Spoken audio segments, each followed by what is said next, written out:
Steve Smith must step down as Australia captain immediately and unconditionally. So must Vice-Captain David Warner, and the rest of the so-called leadership group. They are all implicated in a miserable conspiracy, and it is a massive headache now. This cabal is a symptom of an awry environment, now exposed. Coach Darren Lehman must also walk away. Smith said Lehman knew nothing, but of the schemer-in-chief of this team, that is not credible. At stake is the integrity and honour not just of Australian cricket, but all Australian sport. Typically, when scandal and skullduggery beset sports, Australia set themselves piously above the fray. Aggressive and mouthy, perhaps, but cheating? Not conscionable in this sporting nation. Traditionally, the cricket team carry that standard. Their role is now forfeit.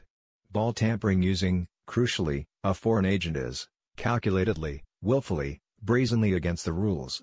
Yet Smith said only that it was a one-off, that he was embarrassed and sorry, that he would move on, that it was a pity they were not gathered to talk about the cricket. Exactly who did what? Rookie opener Cameron Bancroft has been fined 75% of his match fee and handed 3 demerit points by the International Cricket Council after being charged with attempting to change the condition of the ball, contravening Law 41.3. He admitted doing so by using some sticky tape from the team's kit bag, sticking granules from the pitch to it and using it as an abrasive surface to scuff the ball in pursuit of reverse swing. Captain Steve Smith said he and the leadership group had discussed and agreed the action. He stood down for the rest of the test along with Vice-Captain David Warner, was handed a 1-match suspension by the ICC and fined 100% of his match fee. Who else was in this leadership group? Smith did not expand on that.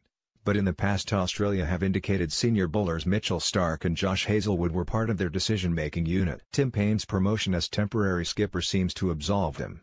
Head coach Darren Lehman is an obvious authority figure but Smith insists he was not involved on this occasion. Does that check out? Lehman did appear to speak to 12th man Peter Hanscom via walkie-talkie after TV images caught Bancroft red-handed. Hanscom later spoke to Bancroft, who proceeded to hide the tape down the front of his trousers. Explanations will be required. Why was no on-field sanction taken?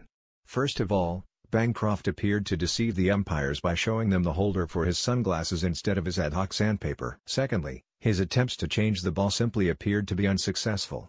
The umpires looked at the ball and did not take the chance to replace it. Had they done so they could have levied 5 penalty runs against Australia. Do they deserve some credit for fronting up? Not particularly. Even after their plot was uncovered by cameras they made a clear attempt to put the officials off the scent on the field. Only after their guilt was established beyond any serious doubt did Smith and Bancroft appear before the media. Others may not have faced the music quite like that, but others may not have put themselves in that position in the first place. How has Australia's recent behaviour been other than this? To sum up, they are not a popular bunch. They are regarded as the game's most inveterate, though far from only, sledgers. Despite this they have attempted to position themselves as guardians of the line, a concept they used against South Africa in this ill-tempered series. Their reaction to England's disciplinary lapses in the Ashes, notably when Bancroft and Smith gave a jovial press conference on the subject of Johnny Barstow's headbutt greeting, saw them lobbing rocks from a sizable glass house. Have they done this before?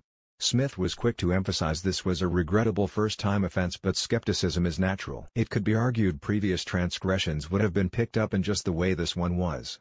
But that is unlikely to prevent people poring over footage of recent series, including the Ashes. By Rory Dollar, Press Association Sport. And so we arrive at the crux. The Australian cricket team just don't get it. They didn't get it when they arrived in South Africa and asked for the pitch mics to be muted between balls, virtually announcing the campaign of abuse to come. Perhaps they should have asked for the cameras to avert their gaze too. They didn't get it as the humor of the series deteriorated to the point of pathetic. They don't get that the position they took last winter, when arguing to Cricket Australia that they were a responsible and far-sighted cohort who deserved a greater say in the running of the game, is now laughable. They don't get that the television rights that pay their way depend on their appeal. Those rights are up for grabs now. There will also be big sponsors squirming and looking through the fine print. The Australian team might get the uncomfortable way this is going to play out for them for the next couple of years. But they don't get the way it is going to reflect on other Australian sportsmen and women. Never before have the Australian cricket public been asked to endorse blatant, unmitigated, self-confessed, shameless cheats. Forgiveness will not come easily. Steve Smith shockingly admitted that he and a so-called leadership group had a discussion at lunch on the third day and decided they would illegally alter the condition of the ball. Cameron Bancroft was subsequently caught on television cameras with yellow sticky tape, which was applied to the rough side of the ball in order for it to pick up more dirt and therefore aid reverse swing. In Smith's press conference, the captain said both his and the team's reputation had been brought into question following the incident. Although he said the decision did not involve Darren Lehman or the rest of the coaching staff, he said it involved a leadership group. However, he did not name names. Sportsmail understands Smith, Vice Captain David Warner and bowling trio Nathan Lyon, Josh Hazelwood and Mitchell Stark make up the rest of the senior group who were involved in the decision to manipulate the ball's condition.